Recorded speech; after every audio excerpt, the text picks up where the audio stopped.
Hi అండి. సింపుల్‌గా చిక్కుడుకాయ టమాటా కర్రీని ఇలా ట్రై చేయండి. మీరు చాలా రకాలుగా ట్రై చేసుంటారు. కానీ ఇలా సింపుల్ ప్రాసెస్‌లో ట్రై చేయండి. టేస్ట్ మాత్రం చాలా బావుంటుందండి. ఒక హాఫ్ కేజీ వరకు ఉంటుందండి చిక్కుడుకాయ ఇది. నేను తుంచి పెట్టేసుకున్నాను. ఒక వెడల్పాటి కడాయిలో కొద్దిగా ఆయిల్ వేసేసి జీలకర్ర, పచ్చిమిర్చి వేయించుకున్న తర్వాత ఆనియన్స్ కూడా వేసేసుకొని 2 కరివేపాకు రెమ్మలు కూడా వేసేసుకోండి.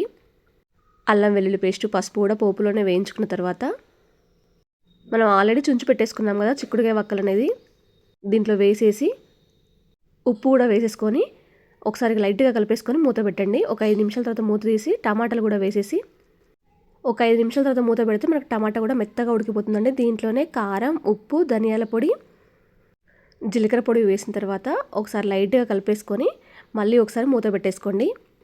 ఒక 5 నిమిషాల పాటు మూత పెట్టేసుకుంటే మనకు టమాటా చిక్కుడుకాయ అనేది ఉడికిపోతుందండి.